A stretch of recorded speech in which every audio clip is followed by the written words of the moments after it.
আবহাওয়া অফিসের যত বড় বড় অফিসাররা ছিল সবগুলোরে বরখাস্ত করে দিল। দেওয়ার পরে ছাগলের রাখাল রে ওখানে বানাইলো আবহাওয়া অফিসের চিফ অফিসার একদম চিফ। আসসালামু আলাইকুম রহমতুল্লাহ। আজকে আসলাম আবার আরেকটা নতুন গল্প নেয়া, যেটা নিতান্তই হাস্যকর। তা আপনারা আশা করি শুনবেন। বিষয়টা হলো, বাংলাদেশের আবহাওয়া অফিস এখন ছাগলের অফিসারের সাথে বা ছাগল রাখালের সাথে তুলনা করা যায়। এটা গল্প পড়ছিলাম ছোটবেলায়। সেটা হলো, রাজা সাহেব আপনার সাগরে যাবে মাছ শিকার করতে।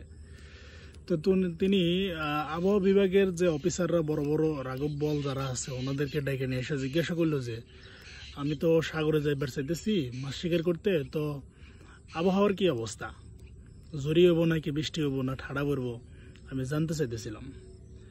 তো আবহাওয়া অফিসের বড় বড় কর্মকর্তারা বললো যে, না, আবহাওয়া খুব ফাইন, খুব ভালো আছে, আপনি সাগরে মাছ শিকার করবার যাবার পারেন, কোনো অসুবিধা নেই, ঝড় বৃষ্টির কোনো সম্ভাবনা নাই।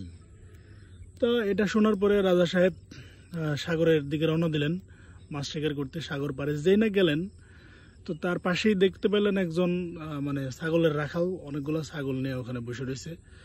তো তখন উনি রাজা সাহেবকে উদ্দেশ্য করে ছাগলের রাখাল বলতেছে আর কি, যে আপনি এই সময় মাছ শিকার করতে আইছেন, এটা তো আপনার কোনোভাবে উচিত হয় নাই। কি লাগা? কারণ হলো, আর কিছুক্ষণের মধ্যেই ঝুম বৃষ্টি নেমে পড়বো, ঝড় হওয়ার সম্ভাবনা আছে, তাহলে আপনি কি এই সময় কেমনে আসলেন? তখন রাজা সাহেব বলতেছে যে, আরে রাখালের বাচ্চা, তুই কি জানিস? আমি আবহাওয়া অফিস থেকে খবর নিয়ে আইছি, আমার বড় বড় কর্মকর্তা করে জিজ্ঞাসা করে আইছি যে বর্তমানে এই মুহূর্তে আবহাওয়ার কি অবস্থা। তো তখন রাখাল সাহেব বললেন যে, না, আপনার আবহাওয়া অফিসাররা ভুল বলছে আর কি, এখন বৃষ্টি নামবো, আমি অনেক হলপ করে বলতে পারি আর কি। তো পরে রাজা সাহেব বললো যে, আচ্ছা ঠিক আছে, দেখা যাক তাহলে কি হয়। তো এই কথা বলার পরে রাজা সাহেব যখন মাছ শিকার করতে নামবেন, ঠিক ওই সময়ই অনেক জোরে সোরে বৃষ্টি শুরু হয়ে গেল। তো তখন রাজামশাই রেগে মেগে মনে করেন ছাগলের রাখালকে ধরে নিয়ে রাজপ্রাসাদে ফিরলেন। ফেরার পরে আবহাওয়া অফিসের যত বড় বড় অফিসাররা ছিল সবগুলোরে বরখাস্ত করে দিল।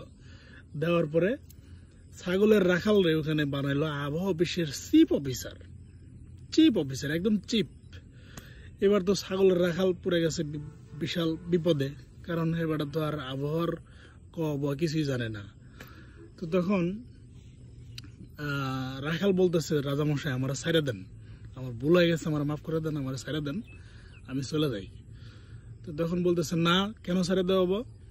তুই একমাত্র ছাগলের রাখাল হয়ে তুই যদি সঠিক আবহাওয়া বলতে পারস, আমি তো এখানে অনেক বড় অফিসারের পদে নিয়োগ দিছি, তুই কেন চলে যাবি? আমি তো সব অগরে বাদ দিয়ে দিছি, আজকের থেকে তুই আমার আবহাওয়া অফিসের প্রধান। তো এই কথা বলার পরে তখন বলতেছে যে, রাজামশাই আমি আসলে এটার যোগ্য না, আমার ছেড়া দেন, আমার ভুল হয়ে গেছে, মাপ চাই। তখন বলতেছে যে, না, তাহলে তুই আমার খুলে ক, তুই তখন ওই সময় সঠিক খবর কেমনে করলি? তখন রাখাল বলতেছে যে, আসলে দেখেন, আমি তো ছাগল চড়াই, তো আমার ছাগলগুলা বৃষ্টি আসার আধা ঘন্টা আগের থেকে ঘন ঘন মরতে থাকে। তো এটা দেখলে পরে যখন দেখি ঘন ঘন মরতেছে, তখন বোঝা যায় যে হ্যাঁ, এখন মনে হয় বৃষ্টি নামবো। তো আমি ওইটার উপরে নির্ভর করে, ছাগলের মুতার উপর নির্ভর করে বলছিলাম যে বৃষ্টি আসবো।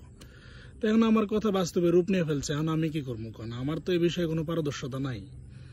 তো এটা বলার পরে তো এখন মানে রাজামশাই বুঝতে পারলো যে না, আসলে সে তো কিছু জানে না, যা কৃতিত্ব সব ছাগলের।